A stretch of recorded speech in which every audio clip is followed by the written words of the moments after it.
Live from Baidyanath ধাম। দেখো নৌকোর মতো দেখতে পাহাড়ের টিলা, সব তন্ত্র সাধনা চলছে, দেখেছো বন্ধুরা?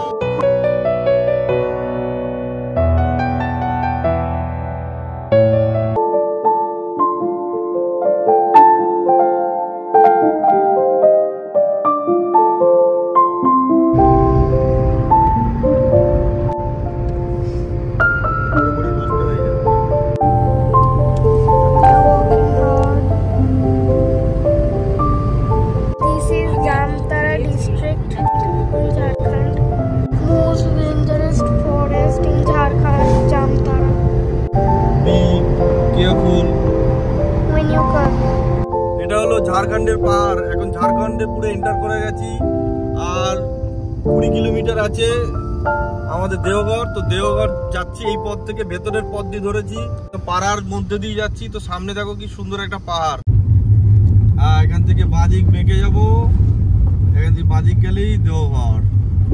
আমরা এই দেখো এই রোডটা ধরিনি, আমরা একদম পাড়ার মধ্যে দিয়ে এসেছি, চলে এসেছি অনেকটা লাইন ক্রস করে। অলরেডি 20-25 মিনিট হয়ে গেছে। মানে এদিকে দেখা,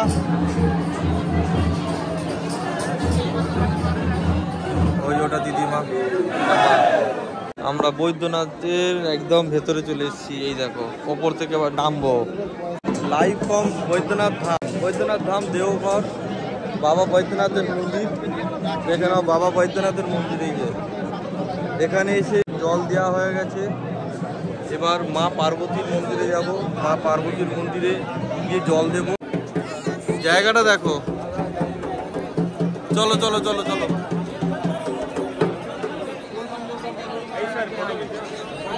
দেখো বৈদ্যনাথ ধামের ভেতরটা দেখো। এটা হলো মা পার্বতী, এটা হলো বাবা বৈদ্যনাথ। এখন বেরোচ্ছি, অবস্থা খুব খারাপ, প্রচন্ড ভিড়, প্রচন্ড ভিড়, মানে তোমাদের বলে বলতে পারবো না, এত ভিড় হয়েছে। জল ঢালা কমপ্লিট হয়ে গেছে, এবার বেরোবো। এবার বেরিয়ে একটু প্রসাদ প্রসাদ খেয়ে তারপরে এখানকার তিরকুট পাহাড় আরো এখানকার সমস্ত জায়গাগুলো এক্সপ্লোর করবো। এই দেখো সার সাইড দিয়ে, এখানে সমস্ত ধরনের পুজো আর্চা হচ্ছে, কেউ সংকল্প করছে। এই দেখো ধকলা হচ্ছে, দেখো এই দড়িটা এখান থেকে দড়ি দিয়ে মনোকামনা করা হয়। এই দড়িটা ওপরে গিয়ে বাঁধবে, এই দড়িটা এখান থেকে নিয়ে গিয়ে একজন উঠে ওর উপরে বাঁধবে। ওইখান থেকে এইগুলো হলো মনোকামনার দড়ি। এই মন্দির থেকে এই মন্দিরকে জুড়ছে, মানে মা পার্বতী থেকে বাবা বৈদ্যনাথ, এই দুটো একসঙ্গে জোড়া হচ্ছে।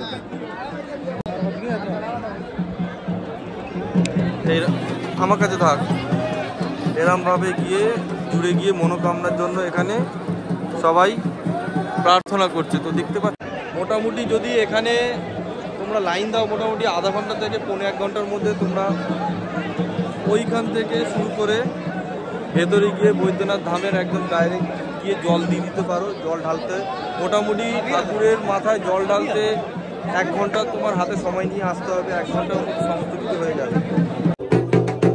এখানে দেবী আরতি চলছে, দেখো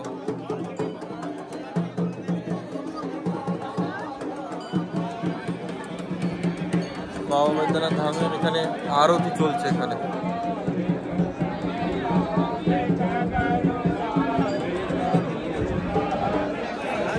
দেখো আরতি চলছে এখানে।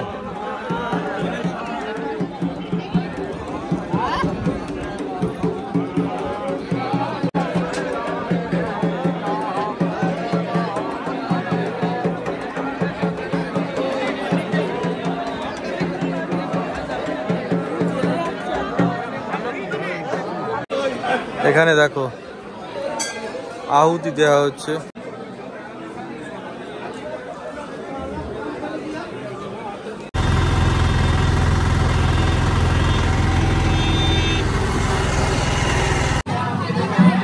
দশ টাকার ফুল নিয়ে নাও। 10 টাকার ফুল নিয়ে নাও।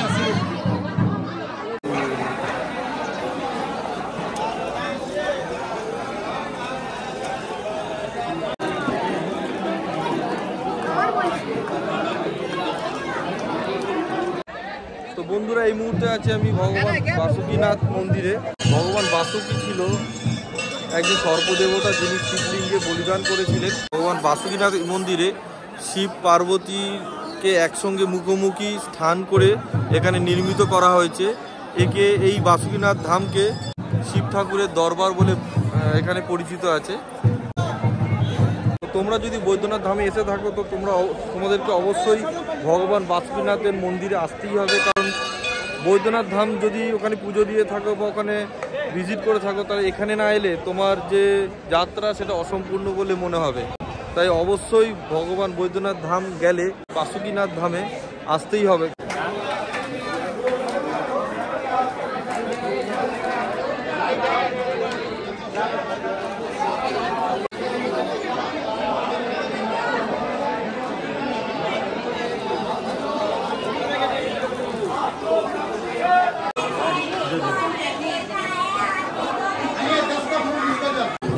এখানে দেখো কত ধরনের আচার, দেখো আচারগুলো দেখো, অনেক রকমের আচার আছে, পুরো আচার আর আচার। এখানে এই ধরনের আচার কিন্তু আমাদের ওখানে প্যাকেটে বা ডাব্বায় বিক্রি হয়, এখানে কিন্তু এই জিনিসগুলো তৈরি হয়। দেখো আচার, দেখো ফুলকপির আচার, কখনো দেখেছো ফুলকপির আচার? এটা হলো ফুলকপির আচার।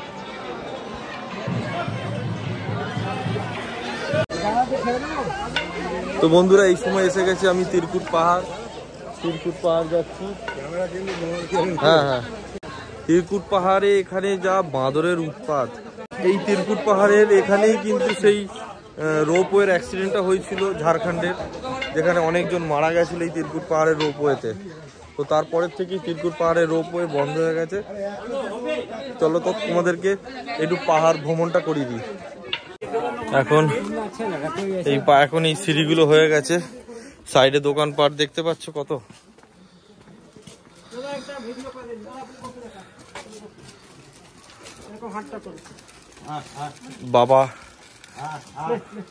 বাবা খাওয়াচ্ছে, দেখো এই দেখো, এই দেখো বাবা বাঁদরকে খাওয়াচ্ছে। পুজো করছিল, চৈত্র মাসে পুজো হয়। বেদিতে আছে নমস্কার করে নিন মা দুর্গা। 1933 থেকে মূর্তি বসিয়ে পুজো হয় এখানে। দুর্গা মন্দির বন্দী মাতা পরম্পরা। এটা প্রাচীন মন্দির, ভোলে বাবা শিব ঠাকুর আপনারা স্থাপন করেছেন। সামনে যারা নমস্কার করে নিন। তো এইটা হলো মাতা পার্বতী, এটা ভোলে বাবার মন্দির আছে। তো উপরে চলো, মাতা পার্বতী আছে, সামনে যান, ঘড়ি ঘন্টা বাজান।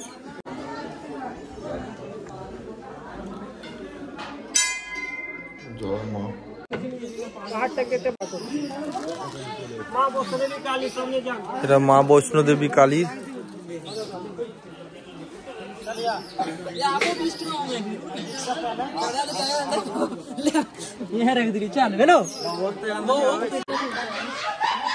এই একটা হনুমান মন্দির দেখো,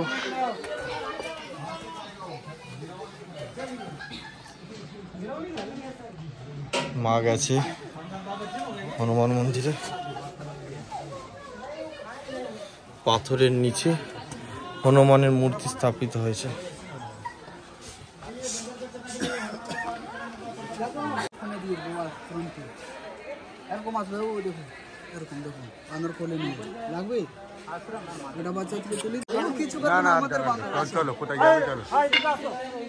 নৌকোর মতো দেখতে পাহাড়ের টিলা।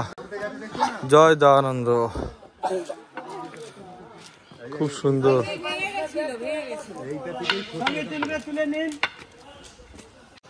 বন্ধুরা আমরা এসেছি তিরকুটাচল আশ্রম। 1924 সালে এটি স্থাপিত হয়েছিল। এটি কিন্তু একটি দুর্গা মন্দির। দেখো স্বামী দয়ানন্দ 1899 সাল থেকে 1987 সাল অবধি ছিল এখানে। 64 বছর এই তিরকুট পাহাড়ে একাই কিন্তু সাধনা করেছিল। ওনার মৃত্যুর পর এখানেই ওনাকে সমাধি দেওয়া হয়েছিল। এটা কিন্তু ওনার সমাধিস্থল। দেখে নাও দেওঘরের সৎসঙ্গ আশ্রম। এটাই হলো শ্রী অনুকূল ঠাকুরের সৎসঙ্গ আশ্রম। এখানে দুপুর 3টে থেকে রাত 8টা পর্যন্ত ভিজিটিং টাইম আছে। তো আমি এখানে ঢুকবো এক্ষুনি। বন্ধুরা একে বলা হয় রেব্রি, দেখো। আর একটা এটা নেওয়া হচ্ছে, এটা টেস্ট করা হবে। ना ले रहा है, ये एक दे दीजिए और ये इसको एक कैरी बैग में दे दीजिए, लगा वो गरम वाला दे दीजिए। धन्यवाद। Good morning friends, good morning from Deoghar. तो देवघরের এই মুহূর্তে আমি এখন এই রেস্টুরেন্টের সামনে দাঁড়িয়ে আছি, দেখতে নিচ্ছ এই রেস্টুরেন্টের সামনে দাঁড়িয়ে এখন আমরা একটু ব্রেকফাস্ট করে নেবো। ব্রেকফাস্ট করে এখান থেকে বেরোবো। আজকে আমরা দেওঘর ছাড়ছি, দেওঘর থেকে বেরিয়ে আজকে আমরা চলে যাব সোজা ম্যাসেঞ্জর ড্যামটাকে এক্সপ্লোর করব। দেন ওখান থেকে চলে যাব বক্রেশ্বর হয়ে দেন আমাদের লাস্ট ডেস্টিনেশন আজকের হলো তারাপীঠ। তো তারাপীঠে গিয়ে আজকের ডেস্টিনেশন শেষ হবে। তো এই মুহূর্তে প্রচণ্ড খিদে পেয়ে গেছে, কালকে রাতে একদম খাওয়া হয়নি, মনে শরীরটা একটু আইডাই করছিল, তাই খুব একটা কিছু খাইনি। তো ভাবলাম যে সারা রাতটা না খেয়ে চালানো যেতে পারে, আজকে সকালে যখন বেরোবো একেবারে খেয়ে নেবো। তো এই রেস্টুরেন্টের নাম হচ্ছে মা ভগবতী। এটা তোমার দুমকা যাওয়ার রোডে, এই দেখে নাও দুমকা যাওয়ার রোডে তোমরা পেয়ে যাবে। জাস্ট দেওঘর থেকে 4 কিলোমিটার আসার পরেই এই মা ভগবতী রেস্টুরেন্টটা পাবে। একবার রেস্টুরেন্টটা তোমাদের দেখিয়ে দিচ্ছি।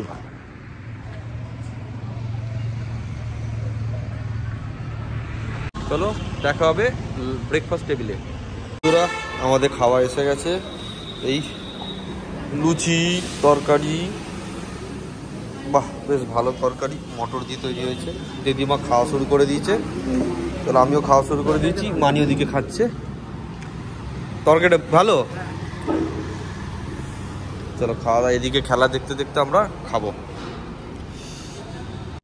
আমরা ময়ূরাক্ষী নদী ক্রস করছি, দেখো ময়ূরাক্ষী নদী, দৃশ্যটা দেখো, ময়ূরাক্ষী নদী দু সাইডটা দেখ,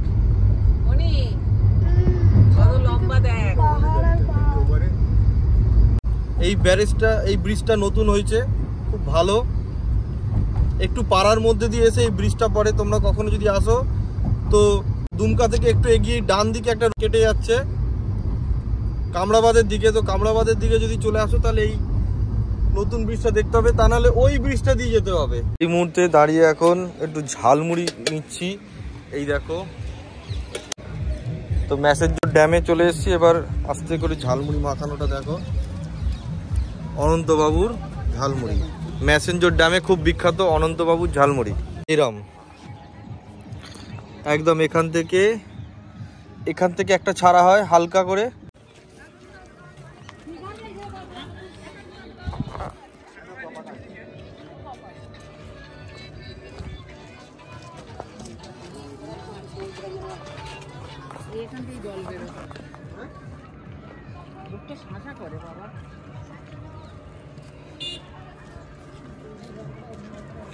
বন্ধুরা এই মুহূর্তে দাঁড়িয়ে আছি আমি ময়ূরাক্ষী নদীর উপর তৈরি 47 মিটার উঁচু ম্যাসেঞ্জর ড্যাম, যেটি 1955 সালে তৈরি হয়েছিল।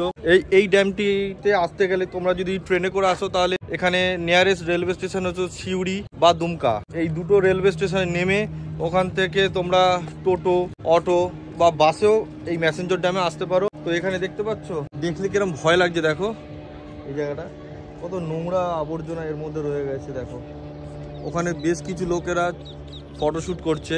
তো এখানে অনেক কিছু আছে, যেমন বোটিং করতে পারবে। এখানে হচ্ছে দেখতে পাচ্ছ বন্ধুরা, বোটিং এর জন্য ওখানে টিকিট কেটে বোটিং করতে পারবে। এখানে পার্কিং আছে, এখানে পার্কিং এর জন্য তোমাকে 100 টাকা বা 50 টাকা দিতে হবে।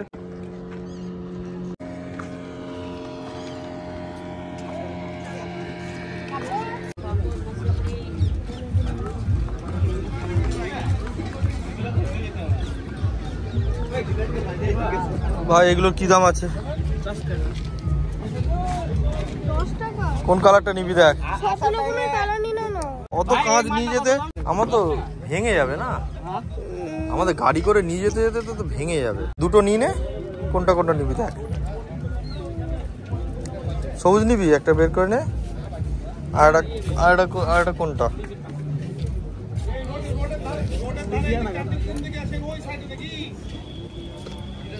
বাহ,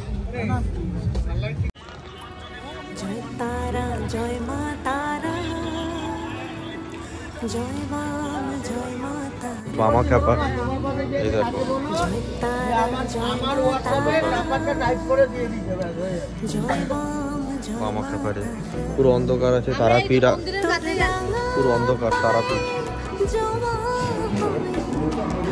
জায়গায় জায়গায় সব কার্যসিদ্ধি করছে, তান্ত্রিকেরা তান্ত্রিক কাজ করছে। বন্ধুরা এখন আর কাঠের চুল্লিতে হয় না, এখন সব ইলেকট্রিক করে দিয়েছে। তবে কাঠের বলতে শুধু চন্দন কাঠে, যারা খুব বড় লোক কোটিপতি মানুষ তারাই একমাত্র চন্দন কাঠের আছে, তারা অধিক আছে। চন্দন কাঠে পোড়াতে গেলে প্রচুর টাকা দরকার, লক্ষ লক্ষ টাকা, ঠিক আছে। তাই এখন পুরোটাই ইলেকট্রিক চুল্লি করে দিয়েছে। এখানে সব তান্ত্রিকরা বসে আছে চুপচাপ। এটাই হলো তারাপীঠের মহাশ্মশান। এখানে দেখো তন্ত্রবিদ্যা হচ্ছে, দেখো তন্ত্র সাধনা।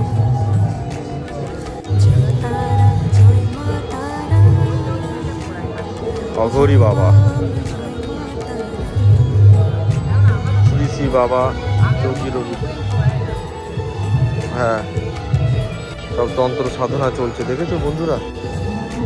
তারাপীঠের মহাশ্মশানে তন্ত্র সাধনা। কাঠের চুল্লিটা এটা করেছে এই সাইডে, এখানে দুটো কাঠের চুল্লি আছে, ওদিকে দেখো তন্ত্র সাধনা হচ্ছে। না না, এই যে স্তূপটা দেখতে পাচ্ছ বন্ধুরা, এটা কিন্তু পুরো মানুষ পুড়ে যাওয়ার পরে যে ছাইটা পড়ে থাকে সেটা দিয়ে তৈরি হয়েছে। কত কিছু দেখো, তন্ত্র সাধনার কত কিছু জিনিসপত্র বিক্রি হচ্ছে এখানে, সব ভগবানেরই হচ্ছে। এখানে ঠাকুরের নাম নিয়ে অনেকে মানত করছে।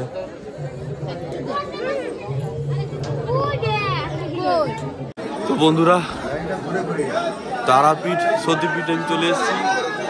এই দেখো লাইনে দাঁড়িয়ে আছি, ভিড় দেখো। লাইন দিলাম 5:40, আশা করছি 7:30টার মধ্যে হয়ে যাবে। এগুলো মানত করেছে দেখো।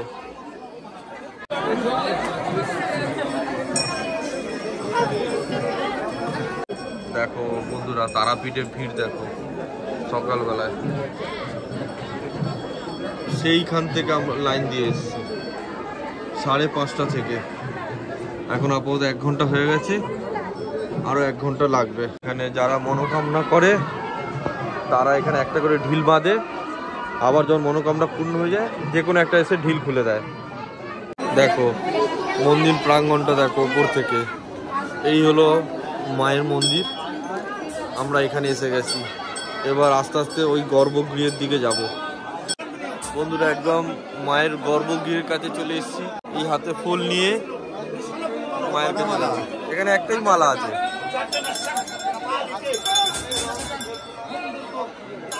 দুটো মালা নিয়েছে, মালাটাকে খুলে রেডি করা। আচ্ছা, কোনটা এটা? দুটো মালা? একটা মালা। মায়ের পুজো হয়ে গেছে, তারাপীঠে মায়ের পুজো হয়ে গেছে। এবার সমস্ত গর্ভগৃহ, সমস্ত অন্যান্য মন্দিরগুলো একটু দর্শন করব, দর্শন করে বেরিয়ে যাব। পুজো খুব ভালো করে হয়েছে, মায়ের চরণ স্পর্শ করতে পেরেছি, চরণ স্পর্শ করে মায়ের চরণে ফুল দিতে পেরেছি। সমস্ত কিছু খুব ভালোভাবে হয়েছে। এখানে একজন পান্ডা আছে, মন্দিরের পান্ডা, আমি তার ডিটেলস এই ডেসক্রিপশানে দিয়ে দেবো। সেই পান্ডার সঙ্গে যোগাযোগ করে তোমরাও মায়ের চরণ স্পর্শ করতে পারো, পুরো মায়ের দুটো চরণ কি করছিস স্পর্শ করতে পারো।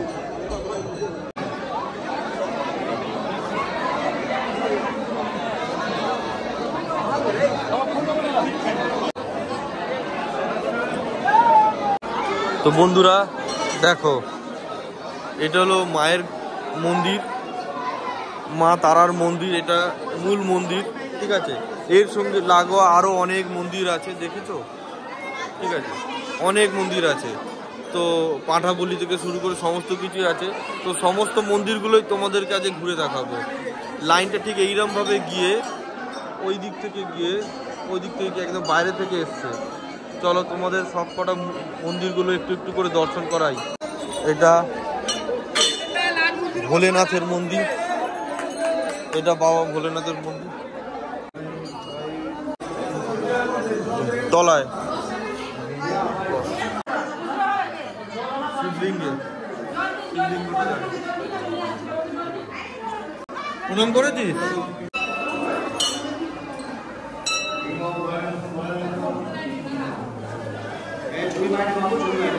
ঘাটের দিকে চল। এখানে বামদেবের মন্দির আছে, এটা বামদেবের মন্দির। আর এই ঘাটে অনেকে মানত করে দড়ি বাঁধে, তো আমিও বাঁধবো আজকে। তো মানি ওর পরীক্ষায় ফার্স্ট হওয়ার জন্য ইয়ে করছে। এটা করলে তো হবে না, করতে হবে।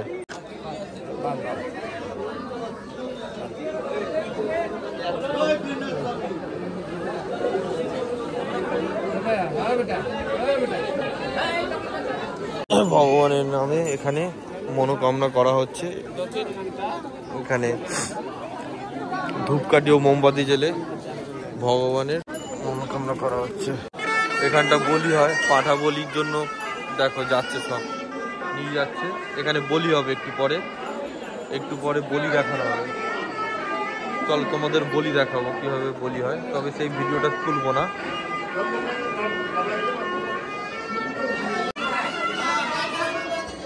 সব এর বেরিয়ে আগে ছিল, আগে 300 টাকা বেরিয়ে টাকা হয়েছে, 20 করে সব টাকা করে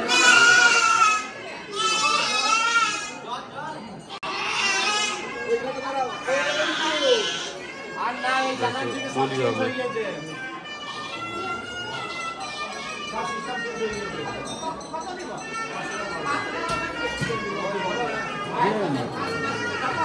বলি হলো।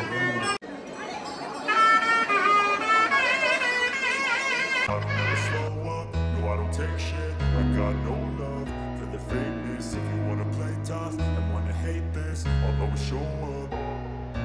I don't ever slow up, no I don't take shit. I got no love for the fakeness. If you wanna play tough and wanna hate this, I'll always show up and make a statement. I don't ever slow up, no I don't take shit. I got no love for the fakeness. If you wanna play tough and wanna hate this, I'll always show up and make a statement. Everything I do so instinctive and so passionate. Every word I move so descriptive like an adjective. I got a vendetta against people who patented being negative when you should be getting after it.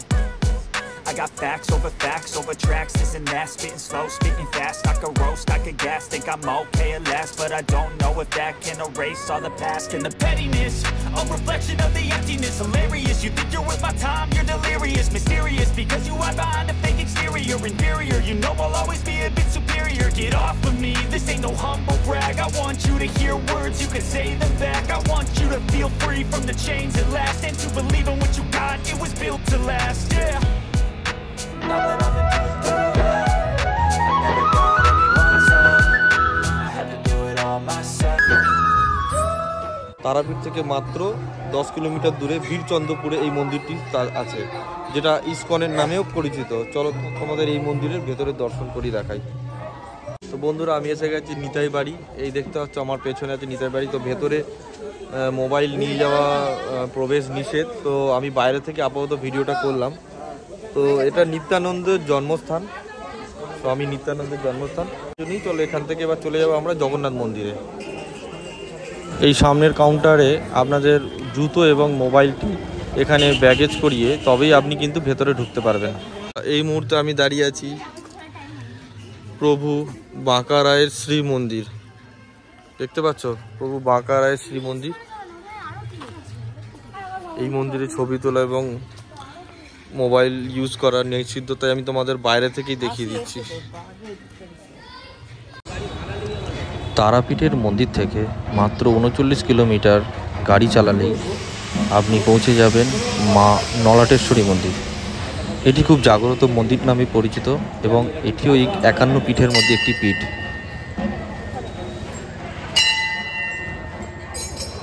তো বন্ধুরা, এই মুহূর্তে এসেছি আমি মা নলাটেশ্বরী, নলহাটি মা নলাটেশ্বরী মন্দিরে এসে গেছে।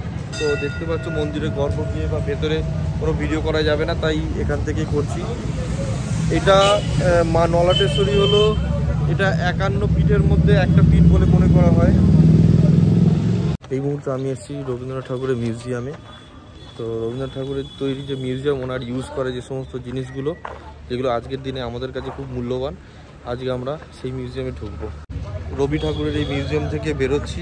রবি ঠাকুরের ব্যবহৃত চশমা থেকে শুরু করে ওনার জামা কাপড় ওনার জুতো ওনাকে গিফট করেছে, বিশেষত বাংলাদেশ, জাপান এবং বিভিন্ন দেশে থেকে যে সমস্ত উনি গিফট পেয়েছে সেই সমস্ত জিনিস সামগ্রী এবং ওনার অ্যান্টিক অনেক কিছু জিনিস, যে পেনে লিখেছিল, যে দোয়াত, সমস্ত কিছু এই কিন্তু মিউজিয়ামে এখনও পর্যন্ত সুরক্ষিত করা হয়েছে। ওনার ইউজ করা বিভিন্ন ধরনের জুতো, জাপান থেকে একটা জুতো দেখলাম, বেশ আজকালকার দিনের যে জুতো হয় ঠিক সেই আদলেই তৈরি। অ্যাকচুয়ালি আমরাও তো জাপানিজ টেকনোলজিতে সব জিনিস ইউজ করছি, তো সেই একই ধরনের জুতো কিন্তু রবি ঠাকুরেরও দেখলাম। তোমরা যদি কখনো শান্তিনিকেতন ভিজিট করো তো মিউজিয়ামে অবশ্যই এসো। রবি ঠাকুরের বংশ কত, রবি ঠাকুরের অ্যাকচুয়ালি ছিল ওনারা 14 ভাই, ঠিক আছে। রবি ঠাকুর ছিল একমাত্র 13তম সন্তান। সেই সমস্ত ডিটেলস তোমরা কিন্তু এই মিউজিয়াম থেকে পেয়ে যাবে।